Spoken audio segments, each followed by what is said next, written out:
Although you can type to your heart's content in Dreamweaver, chances are that most of the copy that you work with will be created by you or another person in a program other than Dreamweaver.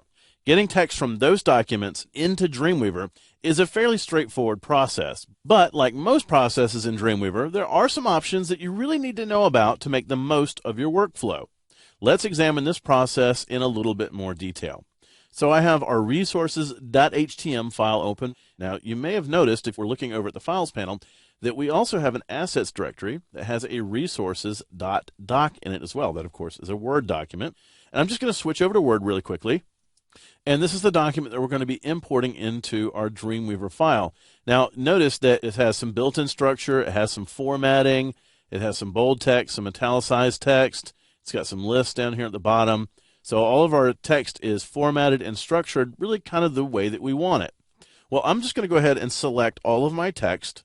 So either a Control or Command A. And then I'm going to copy it. Control C, Command C, depending upon what platform you're on. And now I'm going to switch back to Dreamweaver. All right, now that I'm back in Dreamweaver, I'm just going to go ahead and click at the top of the page. And I'm just going to paste. Control V, or I could go up to Edit Paste. Oh, whoa, wow. Well, that wasn't really exactly what I was hoping for. Now, notice all my text came in, so at least I'm that far ahead, but it came in as one big old block of text. I was hoping for slightly better results. So I'm going to undo that and take a closer look at my preferences. So I'm going to go up to Edit and choose Preferences. If you're on the Mac, you want to go to Dreamweaver and choose Preferences. And I want to take a look at the Copy and Paste category. Now, I've always equated this to like Goldilocks and the Three Bears. Some ports are too hot, some ports are too cold, and you're looking for the setting for you that's going to be just right. All right, well, let's go through our options here. Currently, my preference was set to text only, and that is why I got one big, humongous block of text with no structure. I also can choose text with structure. That'd be paragraphs, lists, and tables. Those would come over. Text with structure plus basic formatting, bold and italic.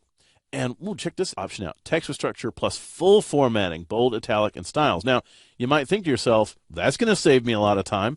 I could go ahead and style all my text the way I want it in Word and just paste that directly into Dreamweaver, and my job is finished. Well, let's take a look at that option. If I choose text with structure plus full formatting, again, I get some options down here that come open. Retain line breaks. That would be any shift enters that you've done in Word.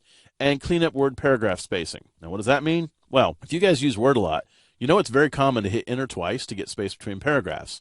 That's kind of a no-no because you end up actually with blank paragraphs between your text.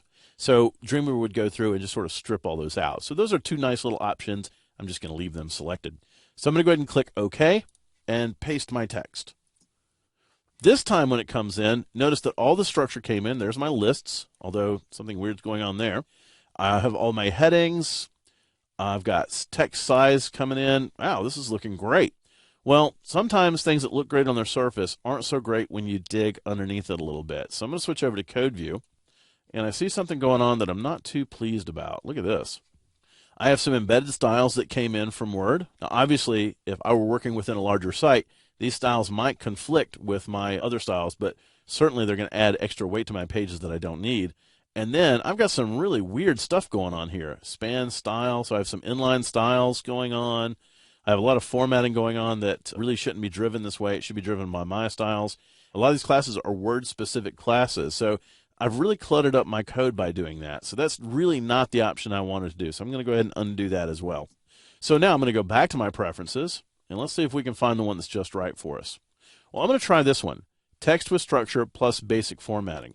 That'll retain all paragraphs, all headings that you've created, that sort of thing, but it's also going to keep your bold and italic text as well, but it won't bring over all those messy styles from Word that we don't really need. Again, we still retain these options down here, so I'm going to select those, and now I'm going to click OK again. So one more time, paste the text that we've copied. Now, look at this. That looks a little better, although I still have this little weird thing going on here. Sometimes you're just going to see a couple of things that you're going to need to clean up manually, and usually going into Code View will help you with that. So I can see in Code View, for some reason, Dreamweaver thinks this is two ULs, unordered lists. So I'm just going to remove the opening and closing unordered list tag. go back into design view, and now that looks a lot better. So again, I hope that reinforces the concept that I was talking about earlier. It's really important to know how to modify the structure of your HTML. If you're not familiar with HTML, that would have been a very difficult edit to make. Going back up through here, I can see all of my structure. When I click inside of a tag, I can see that that's a heading 3, just like I wanted. Here's a heading 1. Here's a heading 2. If I click inside my bold tag, I notice it's being bolded through the use of a strong tag, which is structurally sound. And my italicized text is being italicized through an M tag, which again is structurally sound HTML. So the integration between Word and Dreamweaver is pretty good. If you use some of the basic styling in Word and choose heading 1, heading 2, Dreamweaver is going to retain that and actually map that to tags. If you italicize text in Word, you bring it over, Dreamweaver is going to convert that to an M tag, or bold text is going to convert it to a strong tag. So there's pretty tight integration between it. Now, copying and pasting your text into Dreamweaver is likely to work fine for most of the stuff you need to do, but there is another way to bring text in to Dreamweaver from Word, and we're going to take a closer look at that in our next movie.